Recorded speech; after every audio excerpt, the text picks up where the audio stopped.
hometown. It's great. I've wanted to do it for a number of years now. It's great that this facility has given us an avenue to come in here and do this.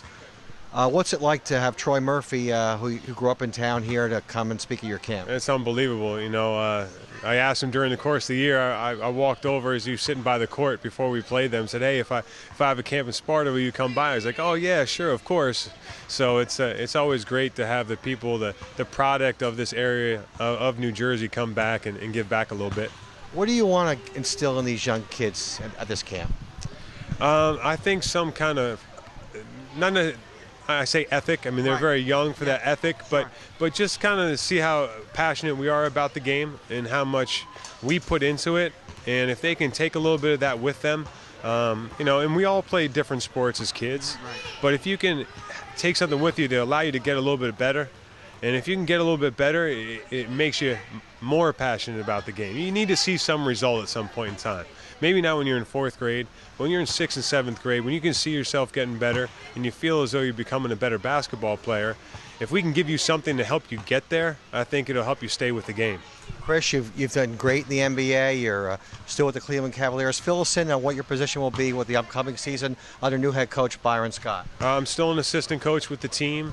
My duties will probably be pretty similar to what I did last year and the year before, as far as scouting for our next opponents, working with the team, learning his system first. I really have to get a grasp of his system. He runs the Princeton offense. So we're going to have a bit of a learning curve as coaches, at least I will, in September, trying to get to know exactly what he wants out of us. But he likes his assistants to coach and be active, which is fantastic. I'm interested to see exactly what my job scope is going to be, but I think it will probably be pretty similar to what I've done in the past. Of course, everybody knows you work with LeBron James. What kind of young man is he? He's a good guy. He really is a driven professional. He wants to be great at the game, but he's like a lot of guys that are in the position he's in, and that's, he also is young. He's very young. He's young-minded, but that energy really helps him on the floor, and sometimes it hurts him a little bit. So, he really was a pleasure to work with, and obviously an unbelievable talent. Is this a new trend in the NBA where 3 superstars try to hook up with one team? I know the Celtics did that. They had success, and now with LeBron going to Miami, you see that as a new trend in the NBA? I don't know if the league's going to allow it much longer. I mean, got to keep it balanced. Right? Yeah, I think that what's happened a bit is because in older players have alluded to it, but I think it's kind of the AAU circuit and the fact that players can play with different teams from different states has made people at a young age more friendly than it used to be. Right. Like when we were playing AAU ball, it was Jersey against the world. I mean, when we went to a tournament, it was all Jersey kids, and we wanted to kick everybody. Right, yeah. But now you can grab a guy from Ohio, you can grab a guy from Kentucky or whatever. You just put a team together of people from other states. So I think it starts off early that these guys are more interactive.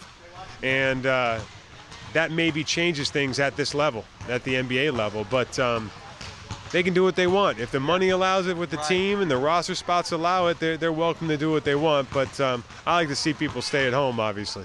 Of course. Now, give us a little look at how the Cleveland Cavaliers, obviously a different team, kind of fill us in on what you guys are going to be like next year. We're obviously going to be very different, like you said. We're going to play an equal opportunity offense with the Princeton. We're going to incorporate more players into the offense. There won't be near as much isolation. And obviously, to win in this league, you have to play defense.